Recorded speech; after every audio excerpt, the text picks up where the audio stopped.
And we are about to go live. And we're live, folks. Hello, hello, hello. It's been a while. I'm Kevin. I'm here with Adrian. We're from BFB. This is our weekend live stream, streaming Sundays. I'm doing an early session today. We usually do in the afternoon US time, but for the next couple of weeks, going to do this morning time.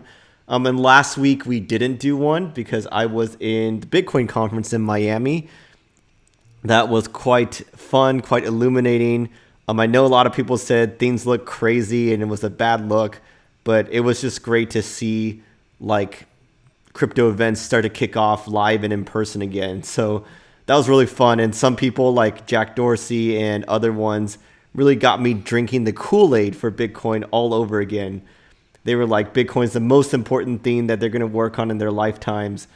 And yeah, it just got me drinking the Kool-Aid. That was quite fun. But today, there's a lot of topics we want to chat about. And we want to keep this a little bit more free-flowing as well. Not to like just us presenting stuff, right? You can watch our videos for that. But this is going to be free-flowing. We're going to take a look at some hot conversations around the crypto sphere, like the G7 crypto mentions, perhaps. I know some of you are talking about that on the live chat already, by the way. And hey, if you can hear me all right, give me a shout out on the live chat real quick, if you don't mind. Another thing we want to talk about is El Salvador kicking off Latin American adoption for Bitcoin. And then rapid fire updates on like Texas regulations, India, good news actually, and even some SEC good news. So even when we're looking a little bit SEC good news. Wow. in terms of that, they're not going to be as harsh as they could have been on some stuff. And I'm going to try to find that in a bit. But it all kind of wraps into the discussion like, are we bearish or bullish, right? There's a lot of bearish things on the charts right now, no doubt about that. But the news is also taking a turn for the better, in my opinion. So we're going to talk about all of that and go through your live chat questions as well. So be sure to use the live chat as much as you want, as much as you can. And let's take a look at... Okay, so... Yeah. Because I saw some people asking, well, do you mean in the title of the live stream, do you mean pushing or pushing away when talking Um, about the G7? oh, well, I meant pushing as in just like bringing up the topic, but maybe using a little bit less accurate word there. So apologies for that. But one thing I saw in my trading groups, because I'm not a technical trader, Adrian's better at that than me, but I'm more about the fundamentals. But I did join some technical groups to get their side of the market, right? And not just look at only on chain and things like that. But a lot of them were saying that they're out of the market before this weekend because they knew that the G7 might broach the topic of crypto, and that would cause heavy volatility, potentially to the downside. So they're like, we're out of the market for this weekend. Wait and see. So people it's all eyes on this like G7, what's going to come out of it. But here's something I found like really recently, like an hour ago. And by the way, Adrian, if you could also just keep like one of your eyes on the live chat as well, that would be great. But here, let me show you right here. Okay. No anti-crypto sentiment from the G7. One minor reference to ransomware, but that's all I can see, by Jonathan Cheeseman. And they posted the final G7 communique for the public to read, by the way. And let me show you. Okay, and he says, in fact, this section sounds quite positive. This is on like, what is this, Future Frontiers. Doesn't really talk about it that directly. And then this is what they said. A full weekend without getting rugged. At this point, that counts as a great success. Agreed. This is the best that could have hoped for from G7. Also, nothing yet from the IMF on El Salvador either. So that's also a wait and see. So the point is, Is that so? Because I believe I saw something that the IMF did say something about El Salvador. or they said something, but I believe it wasn't like anything final or like action driven. Okay. It was just like initial warning, like, hey, let's pump the brakes on this. But here's the SEC good news, going a little bit off of topic, but the SEC also did not explicitly identify crypto as a target for upcoming regulation, leaves cryptocurrency out of its like public agenda. So that is what I was mentioning in terms of potentially good news. Good news in terms of omission, right? And this was like brand new, recent. But if we scroll back a bit, people were saying how crypto's connection to ransomware attacks may be on the agenda. So the president may be mentioning cryptocurrency for the first time in a long while. Looks like that didn't really happen. Sullivan said crypto lies at the core of how these ransom transactions are played out, citing cyber attacks as a national security priority for the U.S. government, particularly for critical infrastructure. And who is this Sullivan? National Security Jake Advisor. Sullivan. National Security Advisor, yeah. So that was a plausible assumption to expect some statements during the G7, right? Yeah, it was all speculation. But Yeah. also, I want to give a shout out to Adrian because we have a piece coming out very soon, hopefully by Monday or Tuesday, probably by Tuesday, breaking down the colonial pipeline hack, which has to do with this ransomware stuff, and how the FBI was able to seize the Bitcoin, what really happened, and whether or not we should worry. Hint, don't worry. But it's going to break you down deeper if you haven't researched or dove into that topic yourself. Definitely keep an eye out. Give this stream a like if you like this so far, and subscribe so you can catch that one when it comes out on Tuesday. Research all done by Adrian. He read like 50 threads and articles, so it's going to be great. And it's going to really educate you about what's going on there, about like Bitcoin's security and what you got to know. But also, this guy is hopefully an angel on the shoulder per se for Biden on Bitcoin, because he holds like 1 to 5 million estimated in Bitcoin, and he's not advising on like national security or economics or whatever, but it's like technology and competition policy, and it makes up roughly estimated 25 to 43% of his total assets. So yeah, he said he's also explicitly recused from dealing with anything related to Bitcoin and cryptocurrency in his actual work. But it doesn't mean that he's not going to share perhaps his opinion on matters behind closed doors, right? yeah, exactly. And see, this is what I And the meant. more these types of people come into higher positions and advisory roles in government, the more it's going to affect government policies, right? Exactly. And this is what I was talking about earlier, right? I mean, this is old. This was actually just a day old, but everyone was talking about in anticipation of this meeting, like it will be. It wasn't, but be ready for anything. Everyone was like, that could. I mean, like when things are bearish, any little piece of news can kick off like a huge drawdown or a huge crash per se. So everyone was like holding their breath about this G7 meeting per se. But aren't most of the talks more or less private? So can't there be any statements coming out after the G7, like new plans they've discussed about certain topics? Yeah, I mean that communique came out and it touched on like their joint proposals on a variety of different topics, and it barely mentioned. It talked a little bit about ransomware according to that thread that we touched on, but I mean, if there was other stuff in closed doors, then we wouldn't have known about it until it comes out later. But it seems like per their public releases that it wasn't anything bad. So we're probably off the hook for the moment, at least. Yeah.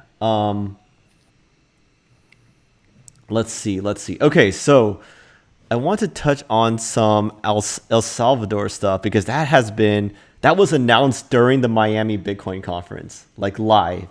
It was announced there, and there was a lot of debate afterwards, right? Like, what does it mean to be legal tender? What does it mean to, like, will the merchants have to hold Bitcoin with all its volatility? It wasn't even signed into law until now, even though it was announced like a week ago, I believe. And people were like, oh, it might not be signed into law. Looks like it did. And then other countries came to play as well. Like, yeah, like here, let me just screen share. Can you first start with that meme that you posted on Twitter, which I found actually quite funny, Which meme? about Bitcoin adoption? I don't recall which one you're talking about. Yeah, if you're scrolling, you'll probably find it. I How far down? Oh, this There, one? there, there. Okay, Yeah. okay, yeah. Well, it's hard to read because it's cut off, but let me pull this down a bit. Okay, nobody uses Bitcoin is what the top one says. Nobody uses Bitcoin except speculators. Okay, El Salvador. None of the other countries use Bitcoin. None of the other planets use Bitcoin. That is pretty funny So, though. so, so that's about the trajectory that we're in right now, right? Yeah, exactly. Yeah, hopefully a lot of country. But I believe the guy who kind of broke this news of El Salvador acceptance is also big on Lightning Network technology. If I'm not mistaken, he also built an app that can send payments through Lightning easily. And that's one big part about El Salvador adopting Bitcoin, right? Like you need Lightning. If you send fees and they're like $4 to $40 in fees, that's like 10% of their monthly salary for like, I don't know, Yeah. middle class or something, right? And Average. most middle class people there are actually quite poor to Western standards, right? So So on-chain transactions are really not very viable for day-to-day exactly. transactions. So they really would need some yeah, Lightning type of solution for smaller payments on a day-to-day basis, which is Eve, also there was something in the legislation where people were a bit critical of because it's actually mandated for um, um, shop owners and merchants to accept Bitcoin even if they don't want to. So people were like, well, that's not really freedom of choice in currency, and that's a fair point. that is the But there definition is of legal tender though, right? Like uh, if you want to pay someone $1,000 debt in pennies, they have to accept it technically.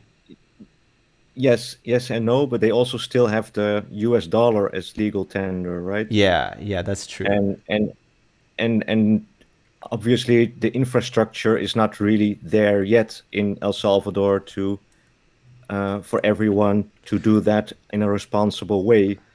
Yeah. So, but there is an exception to that in that law that if you don't have the technical capabilities, you don't really have to. So it's like it sounds a bit authoritarian, but in fact, it's probably going to be quite reasonable.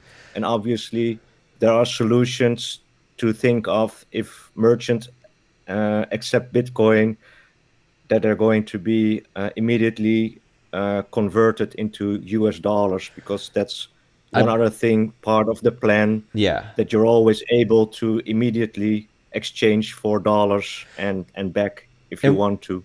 and wasn't the government going to have like I don't remember the number, like $140 million fund to do that like conversion for them? Yeah, yeah, they have like a trust that should uh, facilitate the conversions. Yeah, and they really kicked off a wave. I mean, look at this. The announcement all came like at once. And look, this guy from Paraguay has laser eyes too. Panama, Argentina, Brazil, Colombia, Mexico. I mean, a lot of these are like in the works, but Yeah. Nayib Bukele, how do you pronounce his name? Do you know? Nayib Nayib Bukele. Bukele. Okay. Yeah.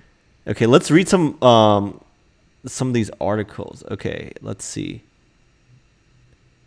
CNBC And also the right thing here. that's special about El Salvador is that they don't actually have their own national currency, right? So their national currency was already the US dollar. So they even don't have the option to print their own money, Yeah, which most governments with their own currency have. So they don't have that possibility. So they're also in a somewhat more unique position to even try this. Yeah, what it is, a real experiment to have Bitcoin alongside with the US dollar exactly. as their legal tender. They even announced that they're going to mine Bitcoin with their volcanoes, right? So they Yeah. are in some way going to print their own money, but then through Bitcoin mining. So, just getting some highlights from this article, right? Lawmakers officially voted by a supermajority. So they're the first ones to officially 62 out of 84 votes. Boom. And okay. So let's see. Prices can now be shown in Bitcoin. That is potentially a view of the future, right? Denoted unit of account. That's past medium of exchange, unit of account. Tax contributions and exchanges in Bitcoin will not be subject to capital gains tax. Wow, that's why people want to move there and buy houses there or whatnot, buy real estate there. They're even going to give permanent citizenship to crypto entrepreneurs, right? Yeah, I heard that. Some people are saying that they were considering getting an El Salvador passport from that. I'm even considering that. Gonna look further into that at the very least. Yeah, exactly. Exactly. Okay, let's see what else. So here is an interesting one. So there's some senators and whatnot from Mexico who are looking into doing something similar, but nothing like too out there yet. But a lot of laser eyes from politicians in Latin America these days, and this might be a future adoption wave, right? I'm very surprised to see nation states join the party this early. I thought that this cycle would be institutions, because remember last cycles they were already talking about institutions, but none really came in except some random like small ones per se, or some like really already crypto adjacent ones. But this cycle's more and more institutions are getting in, and it was supposed to be next cycle where the nation states really get in, or so the theory goes at least. Yeah, so this is what Pomp said, right? Just as MicroStrategy started a domino effect for public companies, El Salvador will likely be a catalyst for other countries. Yeah, that is quite interesting. Let's see if there's anything interesting on the live chat right now. Yeah, I saw some people commenting. Let me see. Okay, let's see. Let's see. Hassan, Johan, Flow with Chloe, Trini, Milas, how's it going, everybody? Mark Smith, Bruce Park.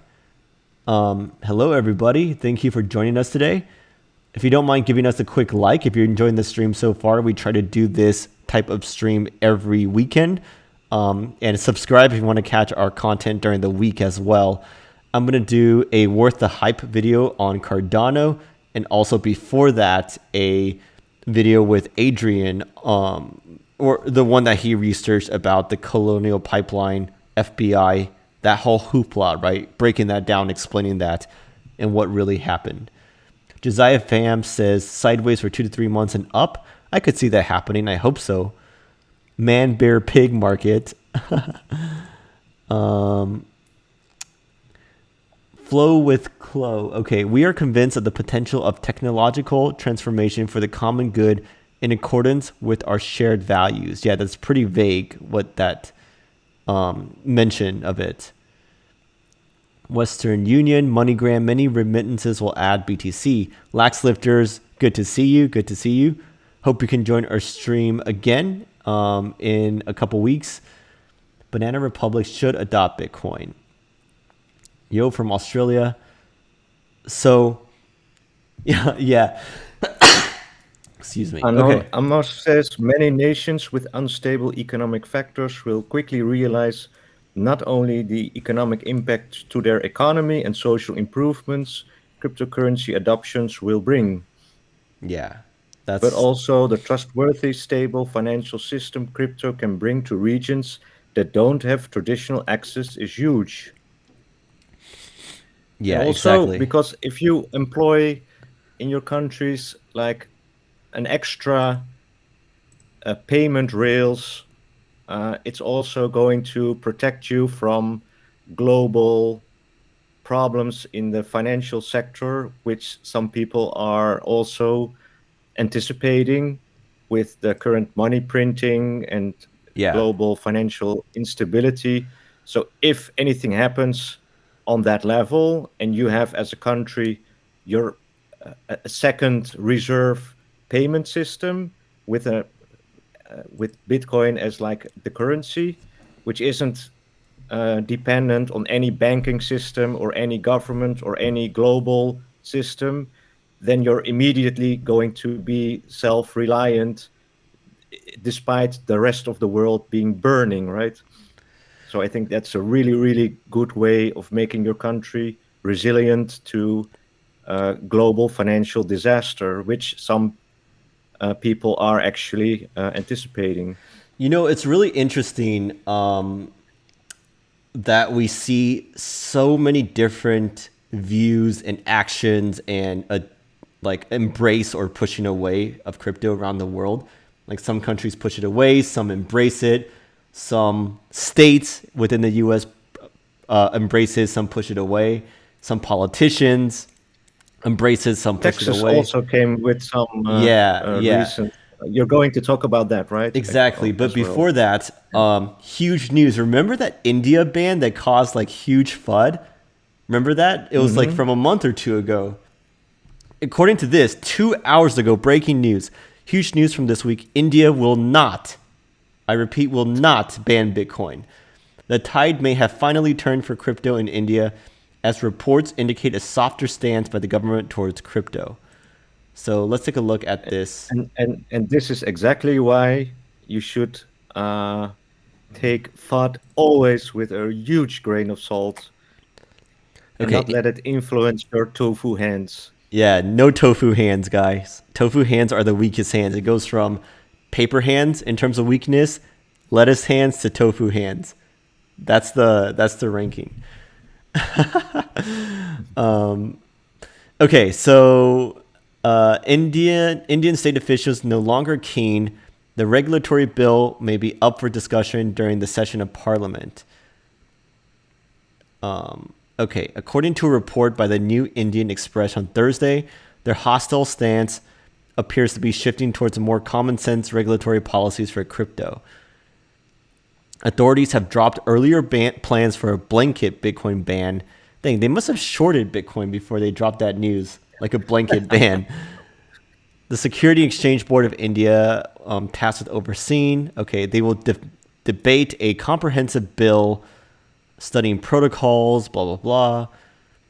That we can definitely see that the new committee, which is working on crypto, is very optimistic to their regulation and legislation. There's lobbyist groups. I didn't know there's a lobbyist groups. That's awesome. Okay, the Reserve Bank of India remains a staunch critic. Their position remains unchanged.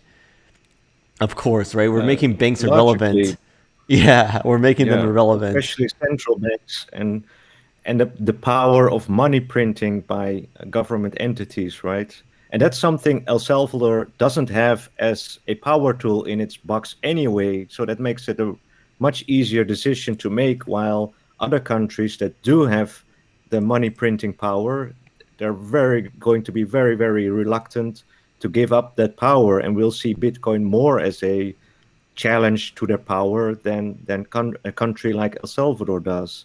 So it's actually, yeah, quite positive to see that from El Salvador, which we will less likely see from countries that do have their own money printing power. Yeah, and by the way, this is the news you're talking about earlier. If we zoom into the US, right? We got Wyoming. You got to give hat tip, right? They're the trailblazers, and they're a small state, though, right? I mean, I don't know their population size, but there's not a lot of people in wait, let me in Wyoming. But Texas is trying to follow on their heels and not get left in the dust per se. So this is the governor, and he says that crypto wins a vote of confidence from Governor Abbott, and the Texas Department of Banking is open for crypto business. Right. So let's take a look at some details. But that's huge news because Texas, which is where I'm at, is a huge state, right? So any policy, any favorable, I mean, Binance.us still needs to. Oh, come on! They're gonna make me do this. I can't even read it because of the paywall. But yeah, I mean, okay, let me see. Where was that? Right here. And Michael Saylor says, thank you for your support. Bitcoin is the most powerful technology. Blah, blah, blah. Let me see. Texas Bitcoin. Let's see if there's any analysis that's not behind a play. Okay. Here we go. Texas allows state banks to hold Bitcoin. Doesn't mean they have to. And they also say that they need to have the proper like risk management for that. Right. But they can. Okay. Department of Banking said that state charter banks may store crypto on clients' behalf. If at the very least, that should make them more amenable to like exchanges, right? You know how some banks like they close your account if you try to sign up with like Coinbase or whatever with other exchanges. They like straight up close your account if they see there's like crypto transactions with exchanges. But And the reason is quite fair, because usually banks are quite fearful for regulator action against them if they do such a thing. But if the actual government is sort of promoting the idea of holding Bitcoin in storage, then obviously they're going to be less fearful of government action when dealing in cryptocurrencies, right? exactly. And this says that banks have the options to store copies of private keys or even accept crypto transfers into wallets controlled solely by the banks. Now, would I trust a traditional bank to do that? Probably not. I'd rather do it ourselves, obviously, is the best choice. But like a trusted custodian like BitGo or Gemini or Coinbase Vault or whatever, those are much better at the tech side of things than a traditional bank, right? I could see a traditional bank get hacked and then cry about it, to be honest. Okay, so Wyoming, outside of Texas, Wyoming, this is what we were saying, right? Kraken got the state's first special purpose depository institution license in Wyoming. So they can not only provide custody, but also settle trades between crypto and the dollar, and even create their own stable coins. Yeah, that's quite interesting. Quite. Very positive move into the right direction. If we're going to capture state by state in the US, at some point there's going to be such a massive regulatory support from states that Yeah. it's got to like influence also federal policy, right?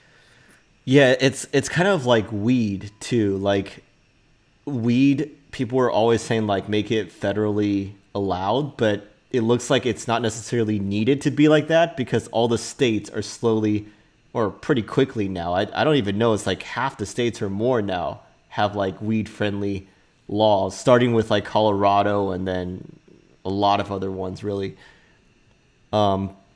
So that could be the same, like you said, like states slowly follow Wyoming and Texas's leads, and then eventually it's And going at to some be point the you're majority going of them.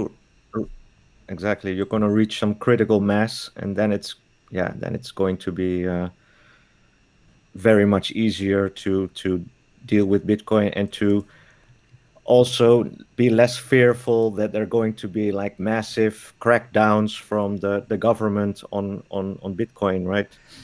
Yep, yep. And I want to get to the last topic on bearish or bullish, right? I mean, we so a lot of traders that I trust, that I see on Twitter, they just don't like the view of the market right now, right? Quote, it looks like absolute garbage.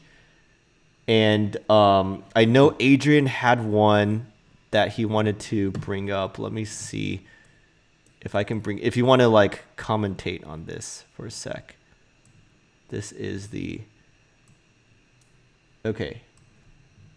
This is, Yeah, so it's a screenshot that I took from one of Tone V's episodes. uh huh. And what he shows is this descending triangle, which gives like a um, slightly more, um, slightly higher probability of a breakdown to the downside. Yeah. But even if it does break out to the upside around that zone, that encircled zone, which A little is bit where under the 40,000 USD. right, and that's where the death cross is going to be happening on that point. So if the price moves into that zone, it might be a zone of extra resistance, which would which could theoretically push the price down again. But yeah, you also have the descending triangle, and if that breaks to the downsides, then you're going to see significantly lower prices. But if on the other hand, obviously the price is going to continue consolidating over there and moves up past the death cross, then that wouldn't be necessarily a higher point of resistance anymore. So I don't know if y'all watched my video, the one I put out most recently about the death cross, but I looked at historical death crosses, and you can do that pretty easily on TradingView. I also show you how to do that on TradingView, so you also go watch my death cross video. It's the most recent one, not this live stream. But if you look in the past, and let's say you sold on every death cross and you bought on every golden cross, which is the opposite direction, then like several of the times it would have been a bad move. Like if you sold on golden cross, it would have dropped after. If you sold on the death cross, it would have rocketed after. If you bought on the golden cross, it would have dropped after. Now sometimes it works, but I wouldn't even say it's like a strong majority of the time, right? And I looked at Bitcoin in the case, but not even in Bitcoin, even in the S&P 500. Like, we've had a historic, like what, since 2010 or something. Um, we've had like a 11, 12-year bull run in the stock markets now. And there were 4 death crosses that happened in that time period. Did any of them cause a bear market to happen afterwards? No. So, Yeah.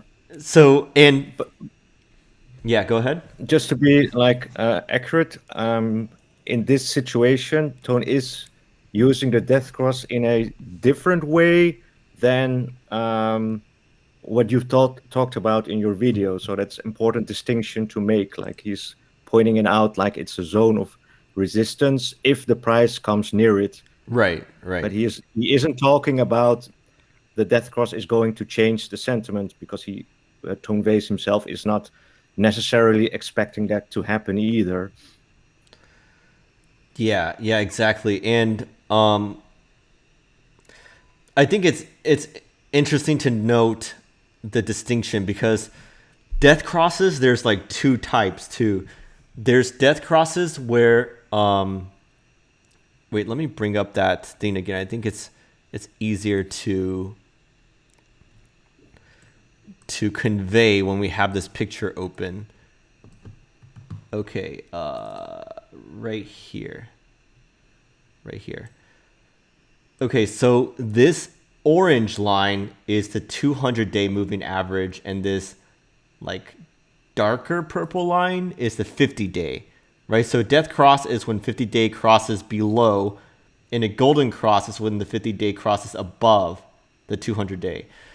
But there is a distinction though, because there's two types of death crosses. One, when both 50-day and 200-day are both moving downwards, and then one where they're not, right? So in this case, they would say it's not a true death cross because the 200-day is still moving up right now. Whereas supposedly it's supposed to be worse, right, when both are moving down. That's the theory, at least. But the analysis shows that even true death crosses, like both moving down, still are totally unreliable in terms of like expecting a bear market, expecting a big correction afterwards. I mean, you should have sold before, right? You should have sold like back here in the start of May, not right now when the death cross is happening. Even though it could still go down, like no one knows, it could still correct quite a bit. Something that that I remember Tone is also saying, like trading on a death cross is only like reasonably useful if the price is actually near where the death cross is happening. If it's too far outside the death cross already, it's not, you're already too late, right? So, and it's not going to be a very valuable indicator at that point. Yeah, by the way, I'm not, like I said earlier, I'm not really a chart trader, but I've seen a lot more of these like Wyckoff distribution and accumulation methods floating around the crypto space. And there's a bull case and bear case to be made, right? In this case, if it is accumulation, then it would bounce back up, as you see in this chart. It would bounce back up, and that's the case they're making here. But then you can also say Wyckoff distribution BTC. Let me just type that in here real quick.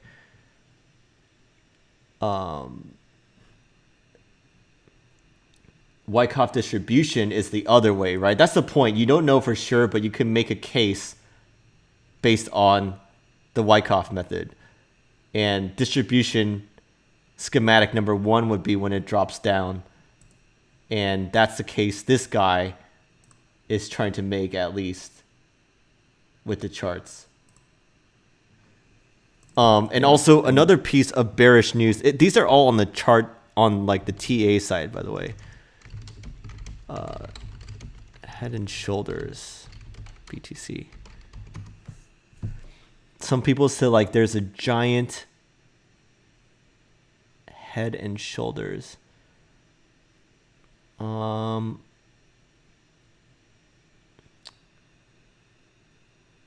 Yeah, like this guy. This was from a while ago, but surprised nobody has tweeted about it yet. A head and shoulder patterns with a target of 13K. That would be quite crazy.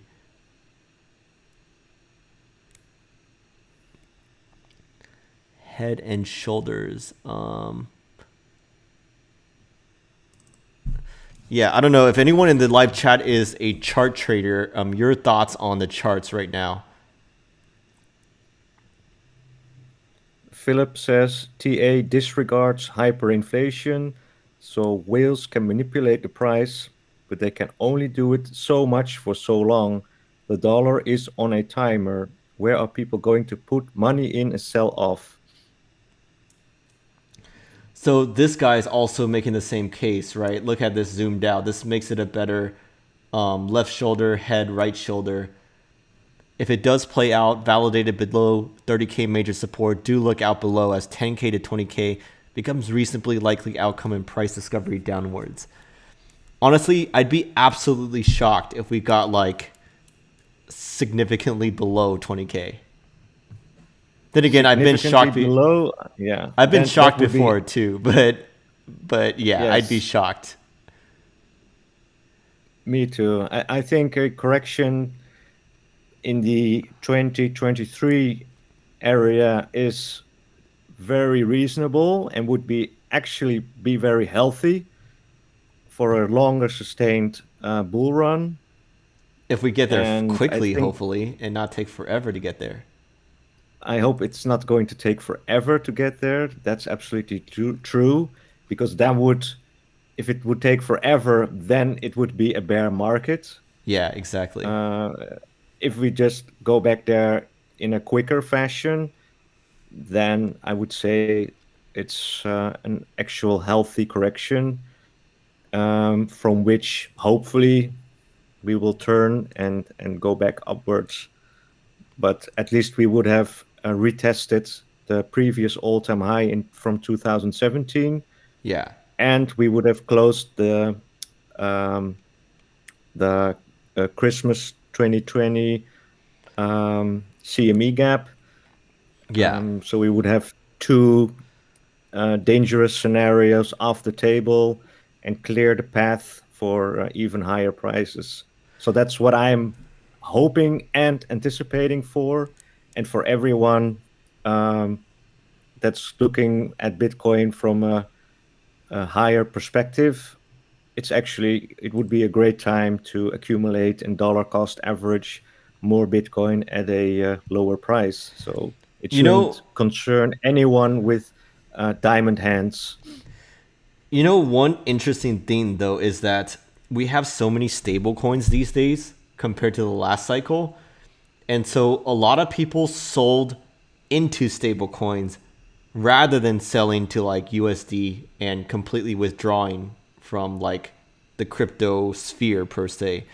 And so there's a lot of dry powder waiting to be like utilized, right? So that also makes me think that we won't drop that low because of how much powder is waiting on the sidelines to be allocated and to like eat it up.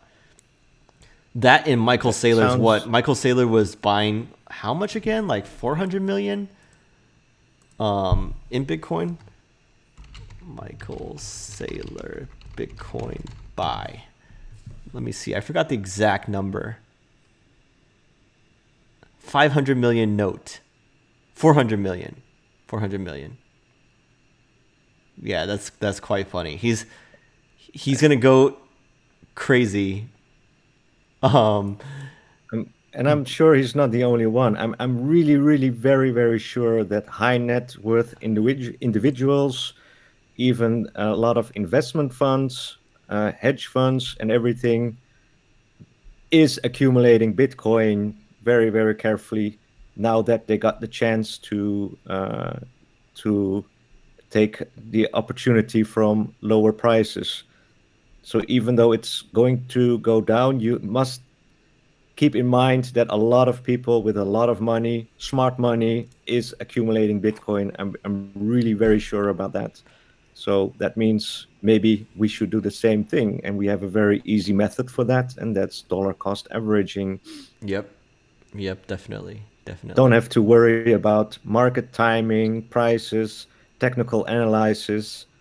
It's, yeah, it's the best way to, at least in my opinion, to make sure you're getting in on a reasonably fair price Yeah. Yeah, that without makes a a lot lot of of sense. work, hassle, effort, everything. Let's take a look at the live chat now and get caught up. Let's see. Thank you all for joining us today, by the way. We will do this again next Sunday. So be sure to like and subscribe if you haven't already. And just tapping that like button real quick on this live stream would help us out so much. Let's see. Okay, let's see. Nice hash was the work of North Korean. We're in bear season. Okay, we already read that. Hello from Australia. Liquidation shakes out the weekend. There are shorts building up too, hash brown. I don't know about the latest, but last I saw there were shorts building up, so maybe we can squeeze them and get out of that range bound resistance by the death cross too that Adrian was mentioning earlier. Or do you think they were anticipating, those shorts were anticipating G7. some harsh words during G7? Yeah, potentially. You're potentially right. So I haven't checked if they closed it since then. And Ashi's saying 20,000 dump, please. So there's somebody hoping for some Bitcoin at fire sale. So Mohammed said he doesn't understand why El Salvador chose BTC as currency. Transactions are super slow and fee are high. That's why they're using the Lightning Network technology to facilitate stuff, because that's super fast, super cheap, right? That's the payments, the micropayments network. Tofu Hands, ADA, ETH. Let's see. Okay. Anand Bakmar says TA is a gangster until Elon Musk shows up. Yeah, that makes sense. Anon Amos. Okay, awesome. He lives in Texas. Let's see. Shadowman says, for years, people want the price of Bitcoin to go back to lows. The time has been already. Going to 9,600 for CME. I mean, yeah, think to remember, how long would it take to get back up again? Exactly. G7 is quiet. Death cross is a trailing indicator. You're absolutely right. I'm a little bit behind, by the way, on the live chat. Only confirms the market direction. Yep. BTC adoption will inspire more tech. Restrictions loosen up to attend developer meetings. Yeah, exactly. But lax lifters, do you want to develop like Lightning Network stuff or like DeFi stuff? Collectibles, houses, cars down to 33,000. Canadian banks do not block you from. That's good to hear. How far is Bitcoin going to drop? Nobody knows, just like Shadowman said. Like Adrian said, DCA, dollar cost average. And Ben is saying minimum 28,000. Won't even happen. There's 1 trillion on the sidelines. Michael Saylor with another 500 million buy order coming in. What you guys thinking? That's bullish AF in my eyes. At least it's going to soak up some supply that would otherwise be selling pressure, right? At the very least. So he's a champ. He might go down with the ship, but he's a champ till the end, right? He better not sell any though. Imagine if he sold his like 100,000 Bitcoin that he accumulated. That would be crazy. Yeah, that's always a risk factor if you have some really very, very big whales out there. Yeah, Michael Saylor better not sell. That could crash the market like the Satoshi would. Like we have like one Satoshi that we think might not even be alive, but then we have like several. So that's going to be some additional risk factors to take into account. So Ben said it ain't a head and shoulders. That's not a head, more like 5 heads. And then Shadowman says it's a theory of accumulation, another one being distribution, just a theory. Okay. Minimum 28K, collective coin, blah, blah, blah. BTC. Oh, yeah, there was also this mention that a lot of BTC has exited exchanges, right? Yes. Let me pull up that let me pull that up for you guys. Let's see. Someone said VibeX. I don't know what the rest of the name is. She says, whale alert, 1,045 BTC just left Binance and Coinbase. 20 million USDT enters Binance. that's bullish as heck, right? Gonna buy more Bitcoin Yeah. and withdraw it to hard cold storage and whatnot. This is a little bit old, but look at this. This is the net transfer volume from and to exchanges. So when it's red, that means there's outflow from exchanges. And historically, that's good for the price because it's leaving the exchanges to go to storage, long-term storage, right? To diamond hands, not the tofu hands, diamond hands. And this was a few days ago, but 22,000 Bitcoin withdrawn from exchanges yesterday on aggregate. This is the biggest net outflow of the year. Wow, that is... So as we see, there's a bullish and bearish side, right? There's both sides. You can make the case for both sides right now. And let me see what sentiment is right now. Fear and greed index crypto. Okay, here we go. Okay, it's still extreme fear, but not as low as it was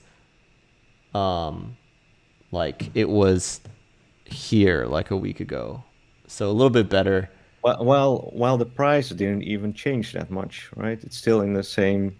Yeah, but you kind area. of get used to it, right? It's like as time goes on, Yeah, it's yeah, like yeah. less fear just normally. True. Okay, folks, I think that's it. Any last thoughts, Adrian? Any last comments? I think this was an amazing stream. And Yeah, there's plenty, but yeah, I think we'll wrap up a little bit early today. Really looking forward to seeing y'all on the next one next Sunday. Don't forget, I'm Kevin from BFB. This is Adrian here with me. Please smash that like button real quick right before you go. That would help us out so much. And we'll catch you next time. Cheers.